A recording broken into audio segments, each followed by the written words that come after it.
That's what this one is. And this is the one that appeared on the 4.2 BSD manual cover. And then the one that you probably come to know better is the one that's on the 4.3, and then the running guy is the one that's on 4.4. All right, but that's not the purpose of this talk.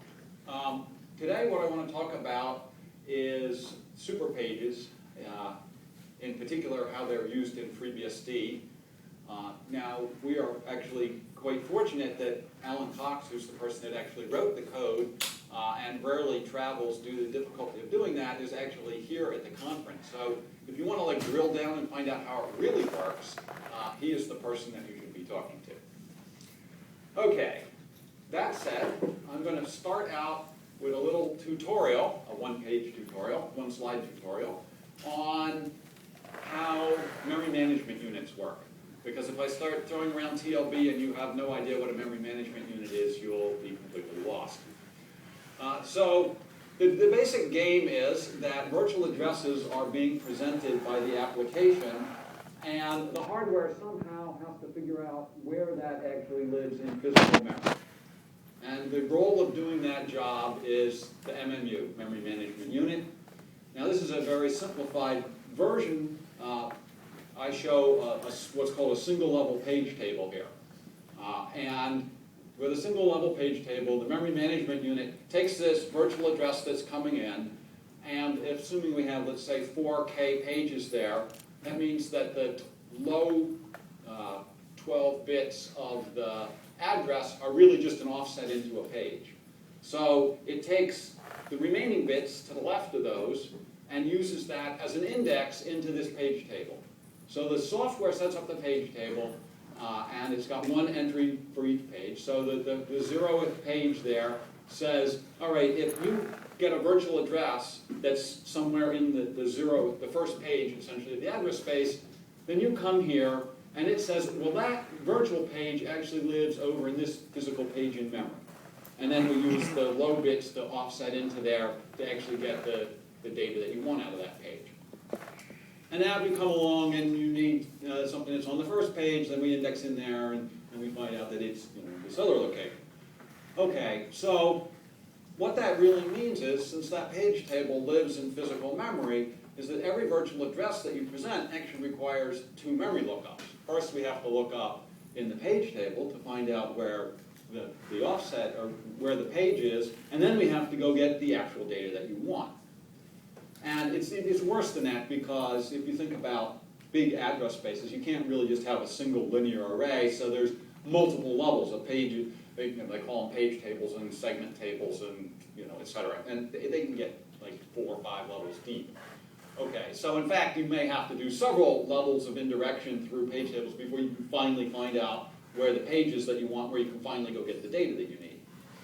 Well, that is a very time-intensive thing to do, because memory is really slow already, and to have to do multiple memory references for every for every address that's presented would absolutely clobber us. So in order to make this run faster, the memory management unit keeps something called a translation look-aside buffer, or often just called a TLB. And the idea of a TLB is to keep track of the things you've already looked up. So the first time you present something for page 0, it's going to actually go in that memory, it's going to get that answer, it's going to figure out where it is in the physical memory, and then it's going to go read that. So the first time you're going to pay those 2 memory references. But the TLB is going to keep track of that. It's going to say, okay, page 0, that lives over there. And the next time you present something that's on page 0, it comes in and goes, page 0, I know where that is, it's over there. And then we just skip doing the extra memory reference to get that information. And since you tend to have fairly localized accesses to memory, you keep hitting, hopefully, a small number of pages, and so after a few lookups into the page table, the TLB just knows what you're doing, and thereafter everything is just one memory reference per virtual address that's presented. Well, it requires a bit of work on the part of the operating system to keep that TLB up to date. So supposing that I go out there and I decide, well, you haven't used page 0 in a while, I'm going to take that away from you and use it for some other purpose. I take it away, I make an entry in the table that says it's not here right now. There's a flag word in there. But if I don't tell the memory management unit that I've done that, the TLB will continue to think it knows where page 0 is. So anytime I make a change in the page table, I will have to notify the memory management unit. I do what's called a TLB shoot down. So I say, all right, page 0 changed. So if you know anything about page 0, just forget it. And now the next time a reference comes there, it'll actually go back and look. It'll see that it's not there. It'll generate a page fault. It'll go off and do the page fault handling, presumably give it page 0 back again, make another entry up there, shoot down the TLB again, and now it'll go through and just say, ah, yes, page 0 has had this new location. Okay, so that's all well and good. The sort of fly in the ointment is every time we do a context switch, we completely change those page tables. We take away those page tables for the current process, and we put a new set of page tables for the one we're going to switch to, and now we have to do a TLB invalidate all. So just like forget everything you know, start over again. So one of the reasons that context switches are expensive is because we have to do this TLB sort of reset and start all over from scratch and rebuild it, what's in it. Okay? So with this in mind, we're going to start talking about TLBs and the problems that they bring to the situation here. What's the problem we're trying to deal with? Well, as machines have gotten bigger and processes have gotten bigger, the footprint that the process has gotten bigger, which is to say your working set. How many pages are you actively using at any point in time? And as your process gets bigger, your working set isn't as big as your virtual address space. Your working set is some subset of your address space. But nonetheless, the working sets have gotten larger. Well, typical hardware has on the order of 1,024 TLB entries. And the reason that it's that relatively small size, you say, well, why don't they just make it bigger? But the problem is that the TLB, A, has to be fast, and B, has to be what we call associative memory. So when we go to the TLB and say, do you have this virtual address, it has to look at simultaneously all 1024 of its entries to decide if that one you're looking for is there. So we have to have 1,024 comparators all running in parallel in order to give us an answer. And there's a certain amount of fan out to run to that many comparators, so you have depths of circuitry, and the deeper the circuits are, the longer the delay through the circuit. And the whole point of this is to make this thing fast. I mean, if it's slower to go through the TLB than it is to read memory, we might as well just read the memory. So the upshot is that TLBs aren't getting bigger. They're getting a little bit bigger, but they're not getting very much bigger very quickly. So we're pretty much stuck with something on the order of 512 or 1024 TLB entries for the foreseeable future. So now let's go say we've got 4 kilobyte pages, and we can map 1024 of those. So if your working set is bigger than 4 megabytes, you don't fit in the TLB. That is, if you're touching more than 1,024 pages, then when you touch one that you haven't, there's not one of the 1024 that's in there, we kick out something that's in there and put this new one in at a cost of an extra memory reference. And now you go back and you're thrashing on the TLB. So your process, your working set, sort of everything runs fine until you cross that 4 megabyte, and then all of a sudden it just collapses in a greasy puddle.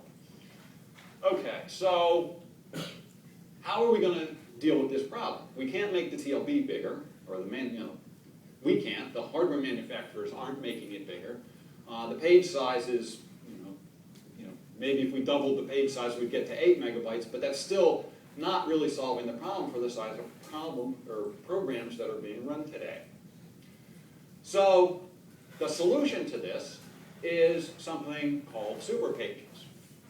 Now, different hardware vendors have taken different approaches to it, but the general idea is to allow you to pick different hardware page sizes and to be able to do it not just on a per process basis, but actually within your address space to say, all right, this part of this piece of it I'm using small pages, and this part I'm using bigger pages, and so on. Now, most of the hardware that's out there gives you a range of choices for the pages. So you can have your traditional 4K pages and maybe 64 and 256 and 1 megabyte and so on. But for the 386, Intel's wisdom, they decided that one superpage size would be sufficient.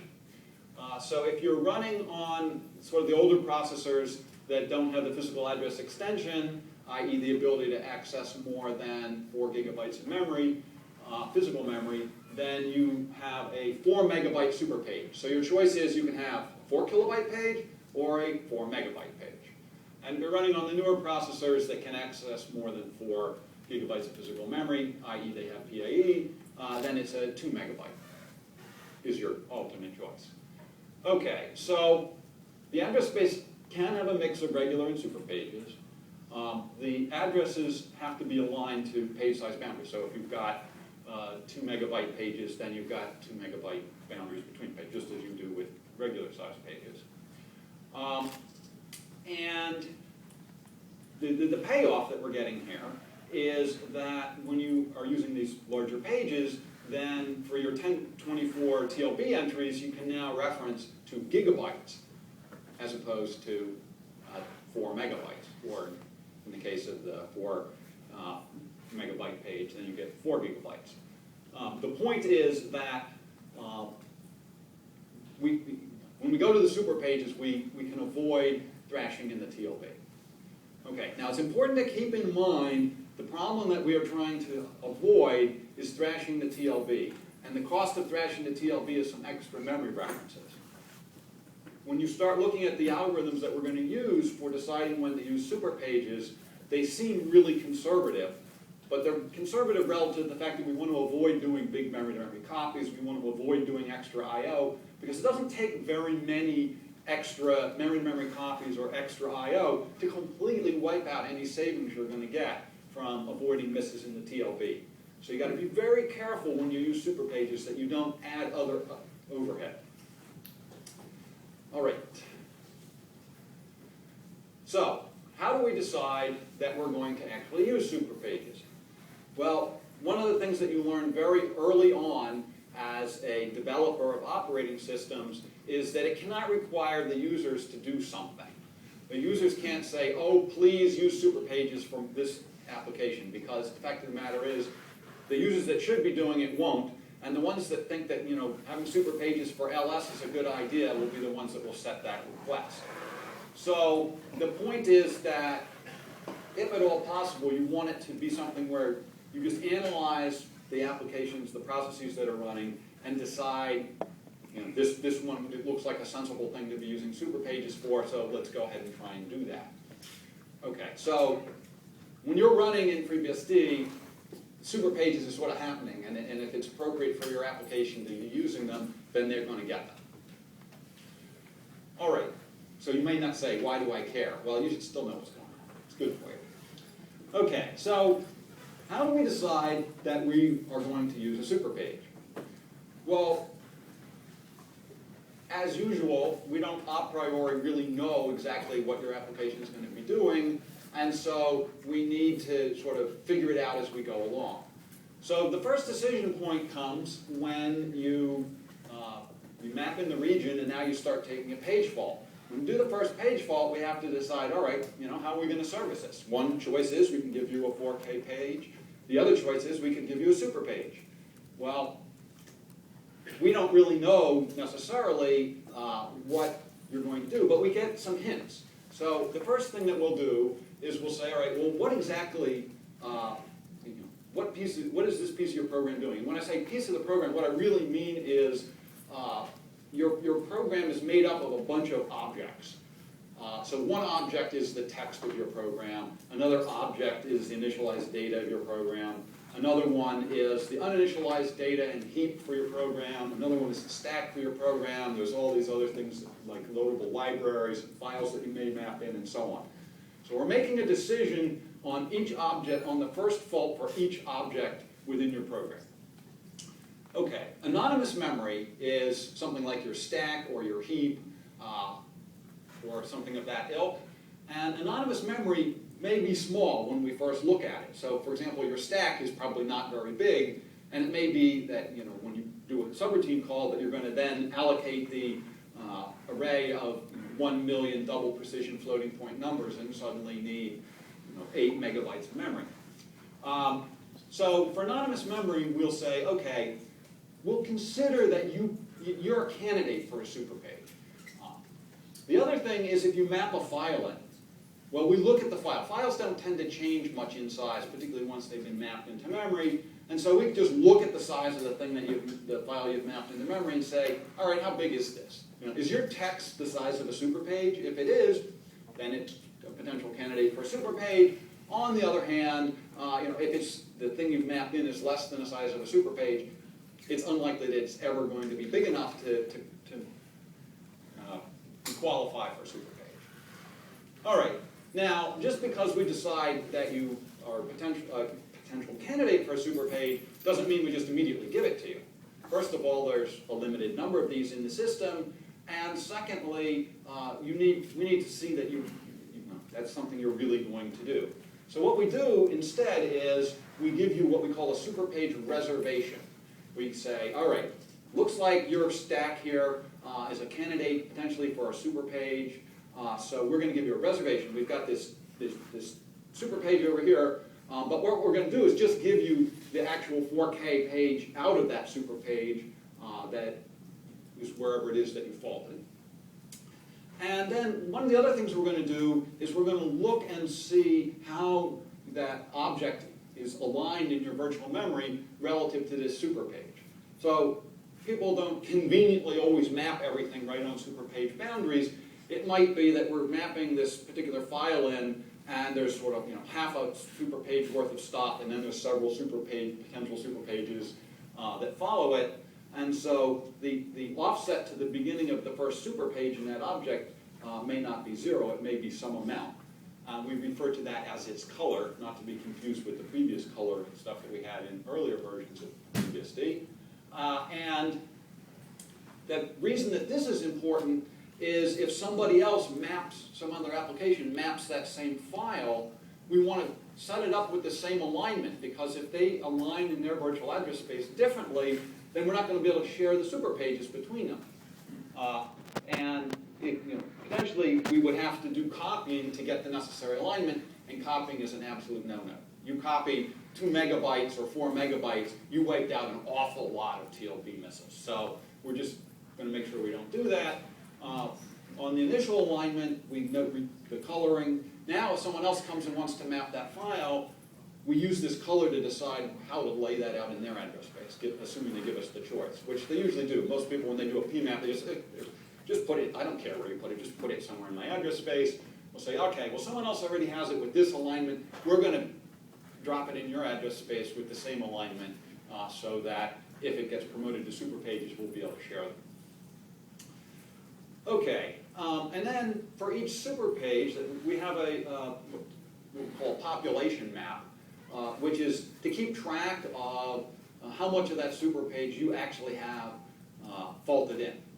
So sort of the summary here is we look at it, we say, all right, looks like this is something that could potentially use a superpage, and so we're going to reserve a superpage for you, but we're only going to give you the one 4K page that you need. And then as you continue faulting into that object, we keep track of how much of the superpage you have actually mapped in. So the superpage goes fault, fault, fault, fault, fault, and it's mapping in page by page, 4K by 4K by 4K page, the various bits and pieces of that superpage. So now, at some point, we want to promote that superpage, because it doesn't do us any good if we don't ever actually get to use the superpage as a superpage. So what we do is we wait until you have individually faulted every small page of the superpage into your address space. And now we say, okay, you're clearly using the whole superpage. We've faulted it in, and we've been carefully making sure that all those pages are physically contiguous in memory, as they need to be a superpage. Now we can promote that superpage for your use. Now, the question is, do we promote it as a read-only page, or do we promote it as a writable page? Well, when you have each of those little individual pages, each one of the page table entries has a modified bit associated with it. So we can tell whether or not you've made any changes on that small page. Well, once we promote it to a super page, we get 1 bit for the entire super page.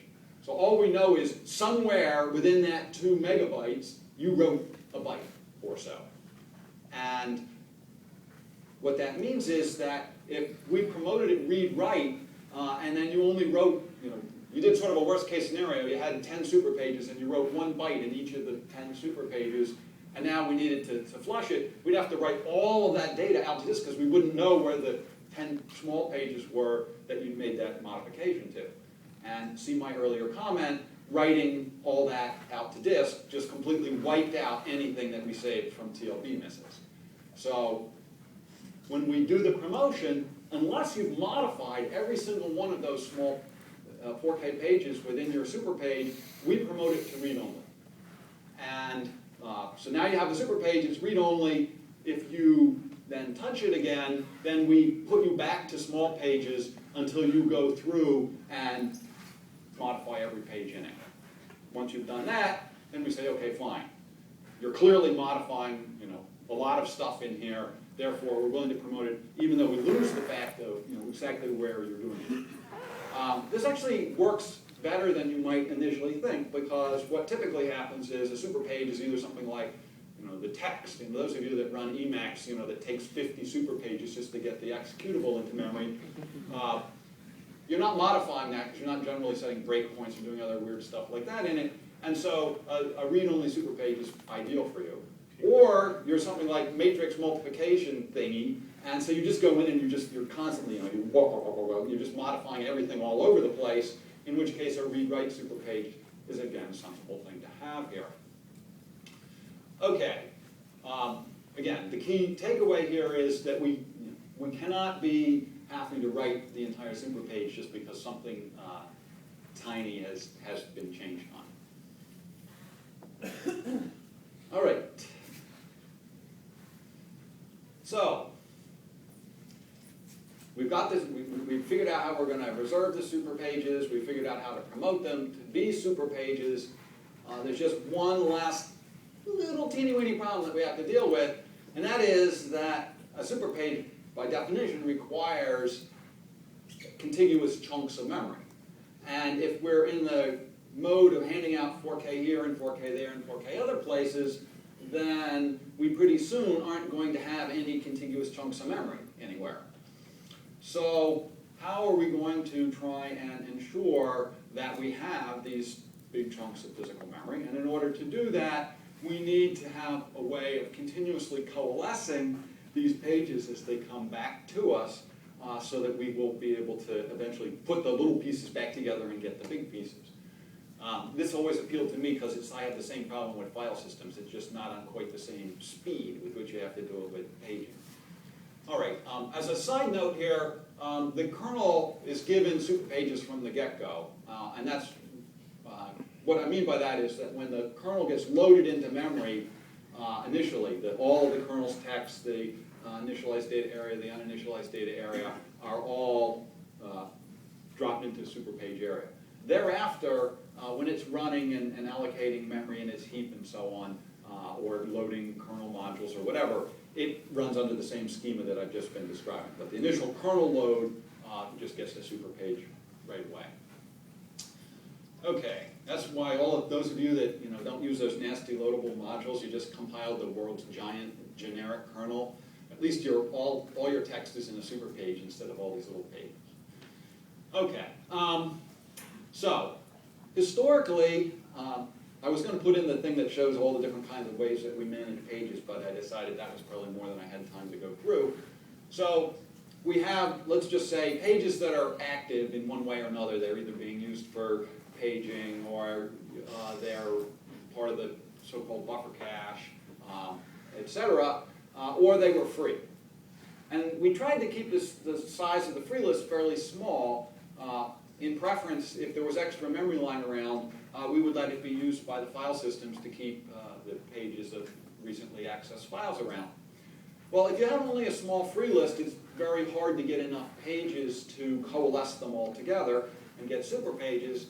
And so we sort of reorganized the way it was done. So now what we traditionally thought of as the cached pages, think of the pages of the file system that are lying around, we merged what was traditionally the free list and that cache list together. And between the two of those, we try and make sure that at least 5% of the physical memory is on one of those two lists. And in doing that, it allows us to coalesce them. So while we're coalescing these pages, they don't lose their identity. So if they've got file data on it, you can still get access to that file data.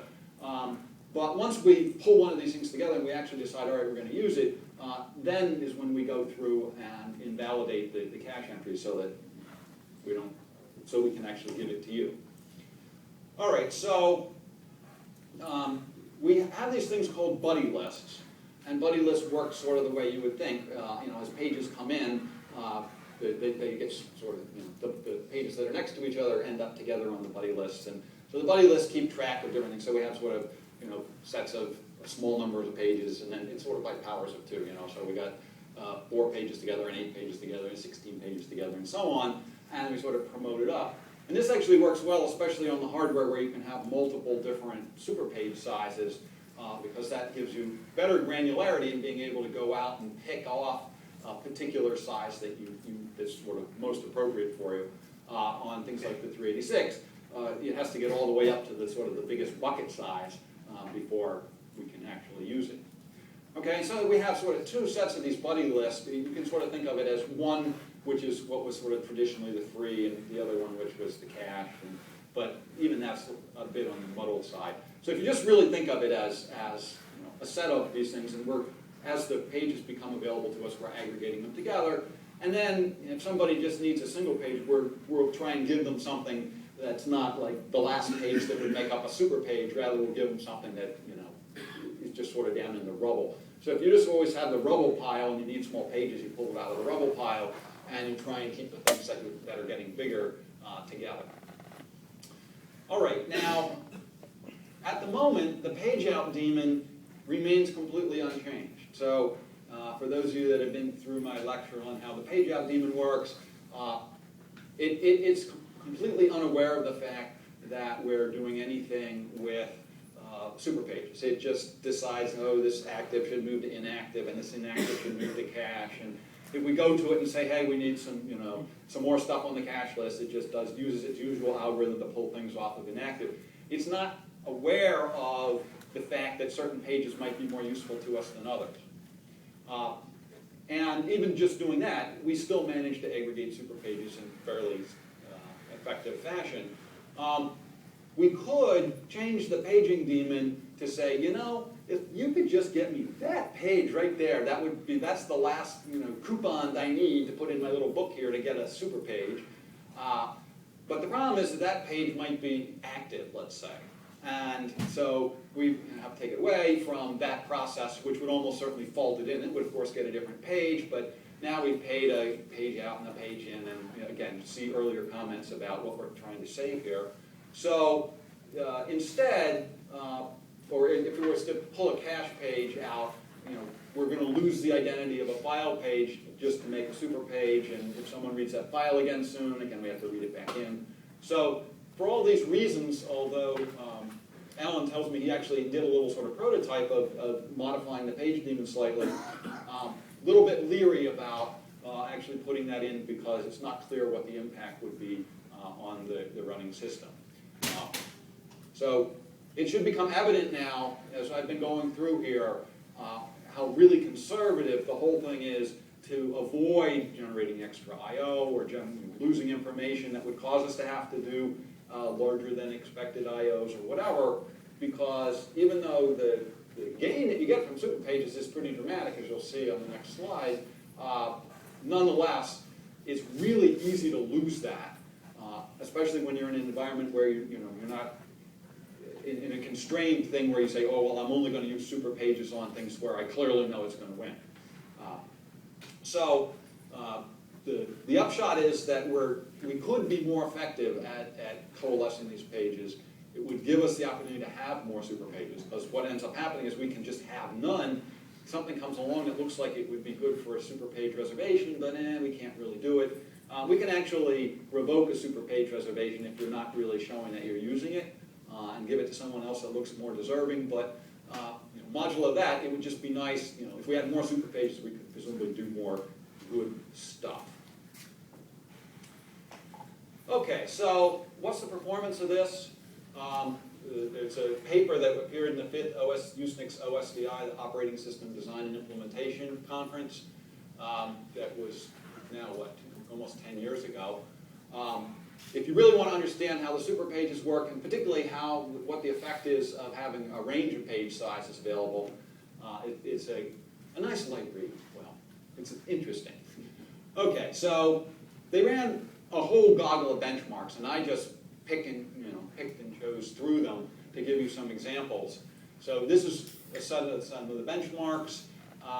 Then there's 2 columns here where it says the page sizes available. So these were the running time improvements that they got for machines that supported 8K, 64K, 512, and 4 megabyte pages.